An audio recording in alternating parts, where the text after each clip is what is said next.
The long-awaited release of Cyberpunk 2077 comes with tons to explore, big baddies to kill, fantastic side quests to discover, and much more. In fact, the sheer amount of content might leave you blindsided on where to best allocate your precious time. Luckily, if you're looking for the best way to tackle the neon lights of Night City, you've come to the right place. I'm George from TechRaptor, and here are our 8 tips to get started in Cyberpunk 2077. Don't worry too much about which life path you choose. When creating your character as you first boot up the game, you're going to be asked to choose one of 3 different backstories to assign your custom character. Don't spend too much time pondering over this decision, because while this life path is sort of important to your character and playthrough, it won't prohibit your actions and choices too much. Whether you're a corpo, nomad, or street kid, you will still be able to enjoy the majority of Cyberpunk's story beats.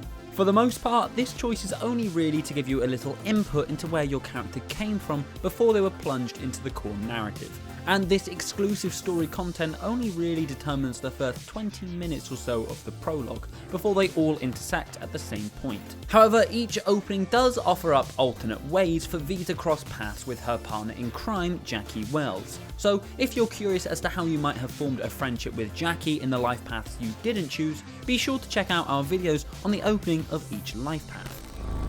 Do gigs early. It's fair to say that the sheer volume of content available in Cyberpunk 2077 is a little daunting. When you finally get into Night City, the countless amount of icons on the map can be easy to ignore. But don't. These side quests are an important part of your character's progression throughout your time in Cyberpunk, and doing them too late could leave their rewards obsolete, and in some cases you might even be locked out of certain quests. You can fail some missions purely by waiting too long, so make sure to get them done. Loot everything. Developers CD Projekt Red has been very generous with the inventory space in Cyberpunk. From the get-go, you'll already have the ability to carry far more than you will ever really need for a simple loadout. It's designed for you to hoover up everything you possibly can. There's one key reason for this: cold, hard cash. Even if a weapon is far below your current loadout, it's worth picking up just to sell to a vendor immediately. To add to this, pick up the Pack Mule perk under the Athletics attribute to increase your carrying capacity by 60. On top of that, snag the Scrapper perk under the crafting ability tree to automatically salvage junk, and you'll be well on your way to becoming a well-oiled money-making machine / cyborg. Explore Night City. There are a few central reasons why you might want to do this fairly quickly. The first is to get some gear and find some quests. Oftentimes, you will simply just stumble upon random events that can lead you to some really great gear, and this can really speed up your progression. The most important reason to get this done is to find all of the fast travel locations, or at least as many as you can.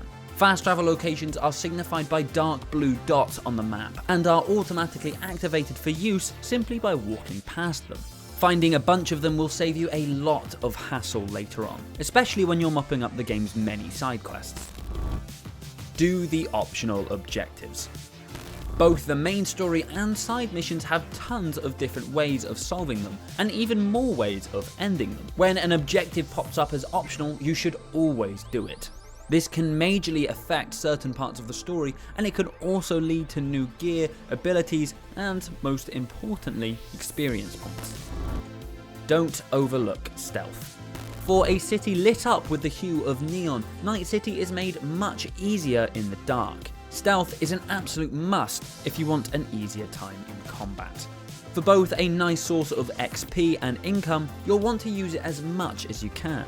The key to stealth is that, well, enemies are very unperceptive. You can crouch practically right up to them and still not get caught if you move fast enough. Stealth takedowns only take a matter of seconds and give you the option to drag corpses to a nearby hiding spot, Hitman style. Methodically make your way through encounters, and even the tougher firefights are made very easy. Don't waste your money. When you have tens of thousands of Eurodollars in your account, it can be tempting to be a bit reckless with it. But don't bother spending it on guns and armor until late game. The setup of progression in Cyberpunk 2077 is very fast. Within a 20-minute span, every single piece of equipment you have can be made obsolete. For this reason, you shouldn't be too quick to spend. Your money is best spent on cars, quests, and implants. Cars obviously zoom you around the expansive map very quickly, and you'll need to purchase every car in the game if you plan to nab the Auto Jock achievement. Implants are important to progression and don't become obsolete nearly as quickly as regular gear. Although it's tempting to get a few nice guns early on, it is mostly a waste of your precious money. Get some implants. Implants, or cyberware, are pieces of equipment that you slot into your own body. While they all serve a purpose, there is one specific piece of gear that seems to be best to get early in the game. At just €14,000, the subdermal armor implant adds a huge 200 points of armor to your character.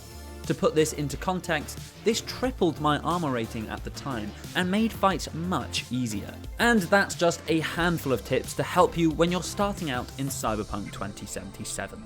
Do you have any handy tricks that have helped you progress? Well, be sure to share them with our readers in the comments below. I've been George from TechRaptor, and make sure you subscribe to our channel for more Cyberpunk guides and video content.